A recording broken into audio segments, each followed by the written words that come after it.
Hey, Mr. Cameraman. Mr. Cameraman, here I am. Yep.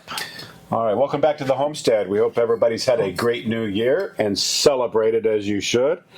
My wife has had a real interest in glass cutting, rock cutting for a long time. So for Christmas, I bought her a little wet dry table saw that she can cut glass and rocks with. So are you excited? Or tile, too. And tile. Yeah. I'm nervous. I'm more nervous than... Yeah? Yeah. She's never used a tile saw. I've used it in construction for tile cutting, so it's not as new to me. But she's never used one before. Yeah. So before we get started here, a couple things. We have some water here on the table, and we need to put the water inside the reservoir before she starts cutting. Yep. And make sure we have all the safety devices. One of the things, I was researching this to see what the best thing might be for this purpose, for her glass cutting enjoyment. And they sell these different glass cutting things on Amazon that basically what they do is they just simply score the bottle. They score the bottle, and then you're expected to break the bottle on that score line. And my research on that says that they break about 70% of the bottles. The whole bottle breaks. The better way to do it is on a wet dry saw or a wet table saw intended for tile with a diamond blade. So we'll find out in a minute if that's actually true. Well, it might take me a couple to get it right. Sure. First bottle, first try. Gloves and glasses. Okay, so I've got on the gloves and the glasses. Got on your safety gear. Yep. Got on the safety gear, very nice.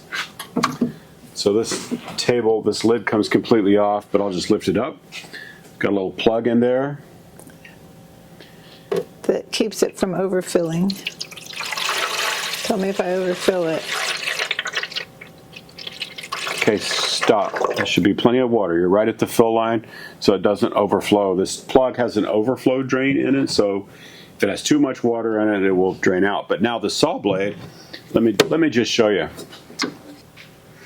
So inside this tile saw, there is this little plug right here, and it has this, it may be hard to see on camera because it's dark in there, but this little overflow. So you add water to the reservoir up to the bottom of the plug line so that the blade, the saw blade itself there, is in the water.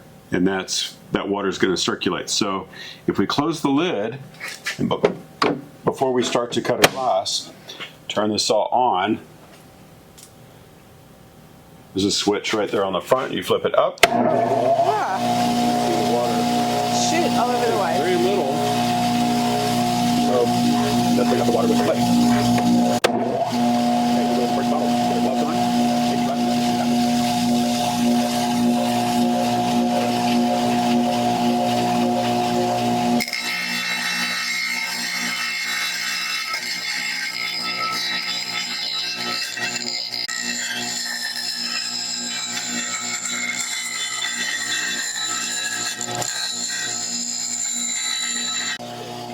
I don't think the people wanted to go all over the place.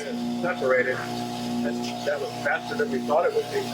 Nice, pretty nice cut for our first time. There's a little bit of a jagged edge on this bottle. And that's what all the sanding and the finishing of the bottle is about. So what was it they said? Do you remember? It was scary. When we were researching this, what did they say about labels? Oh. I think there's fireworks going on outside. The labels, something for some reason doesn't want to cut a label. It's made for hard surfaces, and anything soft will bind up the blade and gum it up. So we should, if you want to cut a bottle that has labels, remove the labels. For our first practice, we left the label on, but we cut above the labels to try it out for the first time. All right, so that went so well. We're going to try another wine bottle so that you guys can see how easy this is compared to a glass etcher where it scores it and you have to break it by hand. Well, you get it, you score it, and then you heat it, and then you cool it. Yeah. heat it and cool it so it breaks on that seam. It's a lot more involved, a lot of steps. Yeah. Here we go. Okay, here we go.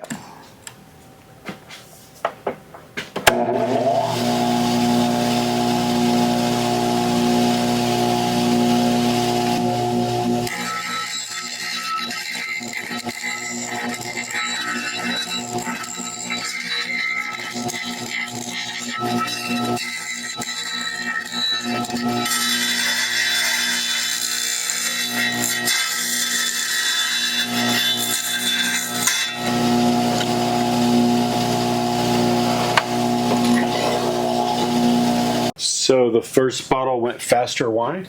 I'm not 100% sure, but I think I pushed harder on it. I only had to go around one time. This one I had to go around like 3 times. So this is the first one, and there's a little bit more of a jagged edge right here. And the second one you did, there's a little bit of a rough edge right there. But overall, that one's smoother. Doing it slower. This one's more level. Yeah. Awesome. So what are you going to use these bottles for? I have no idea at the moment. For practicing on cutting. Practicing on cutting. Yeah, Some nice and drinking so glasses. They're nice and tall.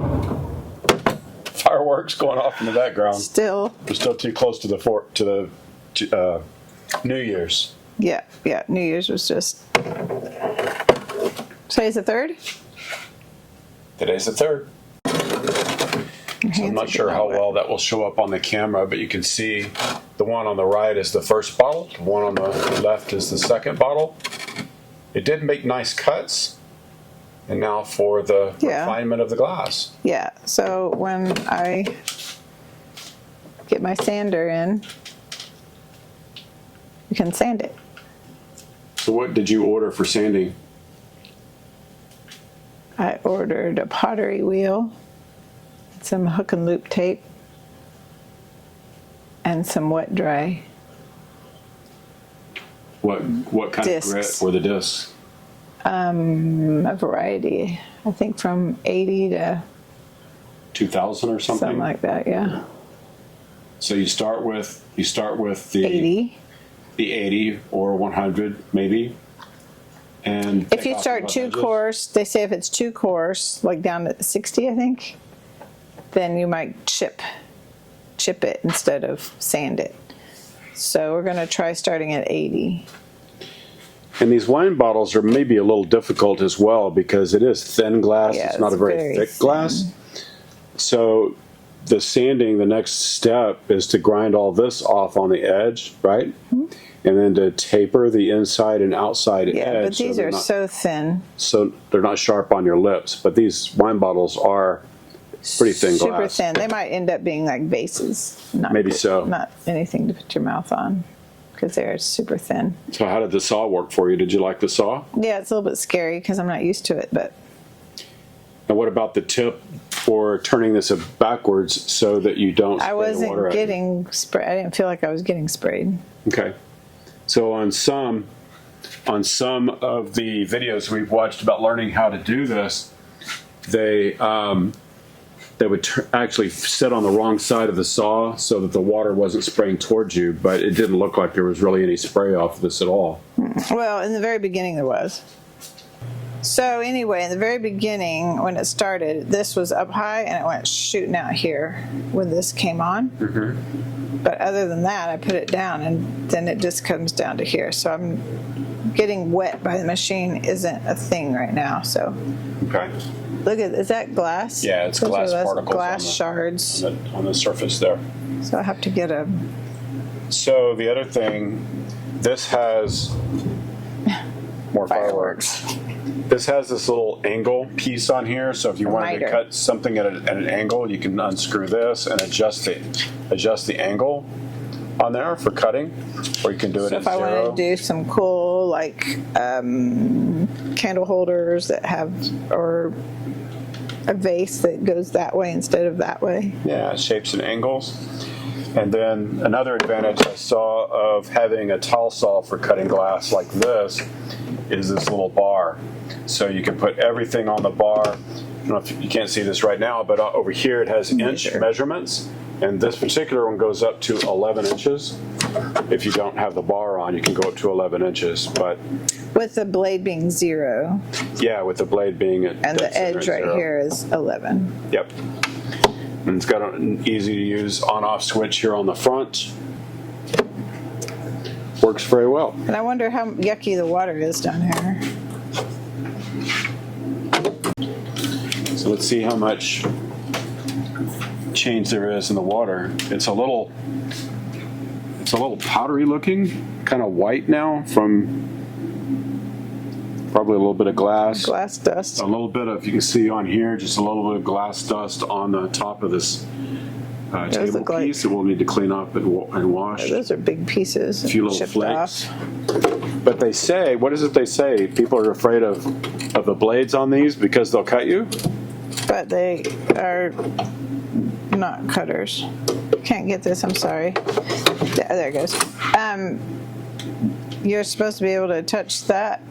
It's not sharp at all. It's flat. Yeah, on one of the glass cutting videos, because we're just learning how to do this, the guy was actually with bare fingers, with the saw running, putting his finger on that. It didn't cut him. It's not, I mean, you can, there's no teeth or anything on there to get you. So just a diamond blade.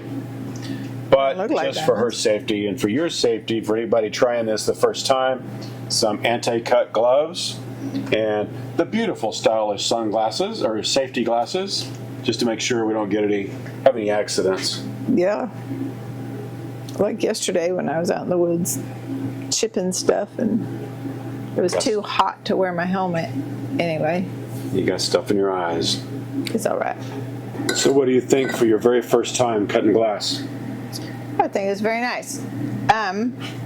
So I just put them back together, but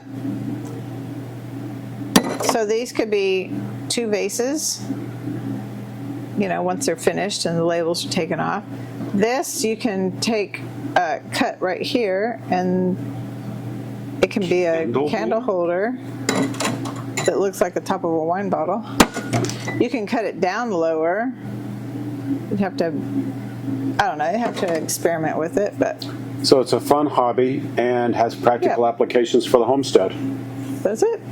Yeah, drinking glasses and candle holders, right? When that power goes out, you need a candle. There you go. And when you grow lots of flowers, you need to put them in some kind of vase. Yeah.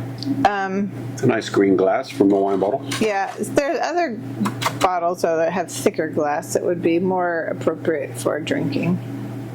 True, some thicker glass. Yeah. I'll have to buy some higher quality wine. Yeah.